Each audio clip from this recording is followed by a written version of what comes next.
Bonsoir. Alors je vais... Il est tard, mais je voulais vous relayer cette vidéo qu'a laissée Marc Doyer suite à sa, à sa garde à vue.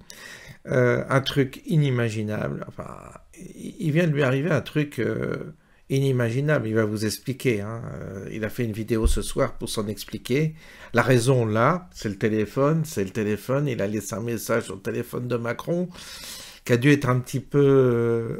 il devait être un peu remonté. Et puis ça n'a pas manqué. Ce matin, 6 heures du matin, ils ont défoncé sa porte. Et puis voilà, ils l'ont sorti du lit quasiment. C'est de la... C'est de la folie, hein. C'est de la folie. Euh,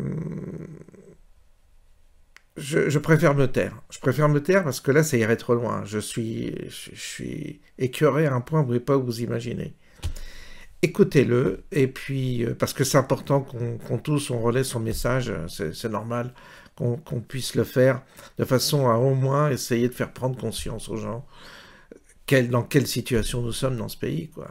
Il y a encore un qui vote Macron, celui-là, je sais pas ce qu'il faut lui faire, mais il faut être fou pour voter encore pour ce régime. Il faut être complètement cinglé.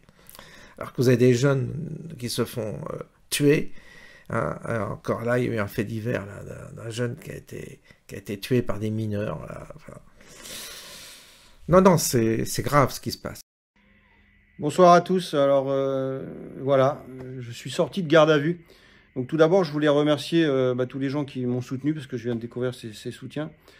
Je voudrais remercier aussi le professionnalisme et le sang-froid des policiers et d'un policier tout particulièrement ce matin qui est venu me cueillir, on dit comme ça, cueillir chez moi sans prévenir puisqu'on a quand même défoncé mes portes. Alors heureusement, elles n'étaient pas fermées à clé, mais ça a quand même été ouvert violemment.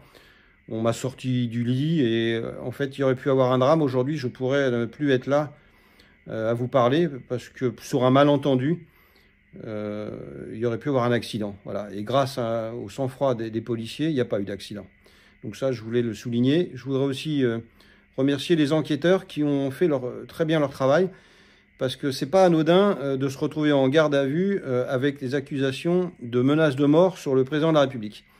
Alors vous imaginez bien, ceux qui me connaissent, que je ne suis pas homme à menacer qui que ce soit, et encore moins menacer de mort.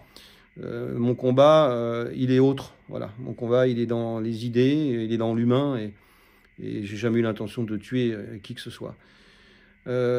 Alors aujourd'hui, en France, on peut se retrouver en garde à vue comme je l'ai été depuis ce matin, simplement parce que vous laissez un message, sur le répondeur téléphonique d'Emmanuel Macron. Alors oui, j'avais un des numéros d'Emmanuel Macron, et j'ai laissé un message vocal, tout simplement, il y a à peu près une quinzaine de jours, en lui demandant quand il allait prendre conscience qu'il y avait des effets secondaires, et s'il attendait que ça le touche lui ou que ça le touche son épouse Brigitte. Voilà. À ça, j'avais rajouté un trait d'humour concernant une photo où on l'avait découvert avec des biceps photoshopés et, vous savez, l'air combattant. Et alors, ça a été interprété volontairement comme des menaces de mort. Alors, je voudrais dire tout de suite que je sors et que c'est classé sans suite. Pourquoi je remercie le professionnel des enquêteurs? Parce que forcément, en écoutant le message en question, ils ont constaté qu'il n'y avait pas de menace de mort.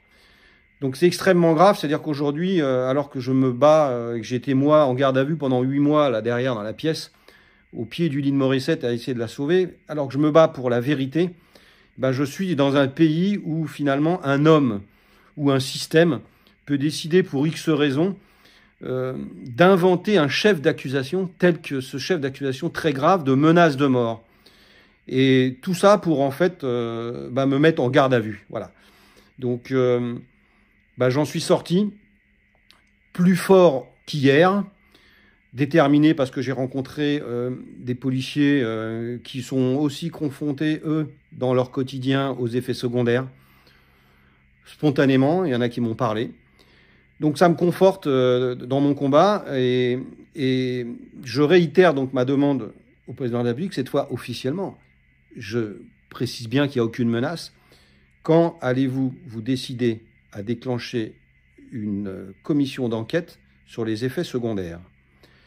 Et j'interpelle les politiques, les magistrats, les journalistes. Est-ce que vous trouvez normal que dans un pays comme la France aujourd'hui, on puisse mettre un homme comme moi qui cherche simplement à savoir pourquoi sa femme est décédée brutalement? Est-ce que c'est normal que l'on me mette en garde à vue dans ces circonstances? Voilà. Merci encore à tout le monde. Merci vraiment pour tous vos messages de soutien. Et puis, j'ajouterais que aujourd'hui, mon combat, il est aussi politique, vous le savez. Alors, si vous voulez m'aider, il y a un homme qui me soutient depuis le début. Il s'appelle Florian Philippot. Et ce que je vous demande, moi, je suis sur une liste aux européennes parce que je considère qu'aujourd'hui, mon combat, maintenant, il va bien au-delà aussi du combat associatif. Il est politique. Je crois aussi que si je me suis retrouvé aussi en garde à vue, c'est aussi peut-être politique. Donc, vous avez deux choix. C'est où on continue comme ça, où on essaye d'aller se battre maintenant dans les urnes. Et pour ça, il nous faut des élus. Donc, s'il vous plaît, faites-moi confiance. Je serai l'élu qui va ressembler à l'homme que je suis depuis toujours, c'est-à-dire quelqu'un qui veut juste la vérité et qui sera là pour défendre des valeurs humaines.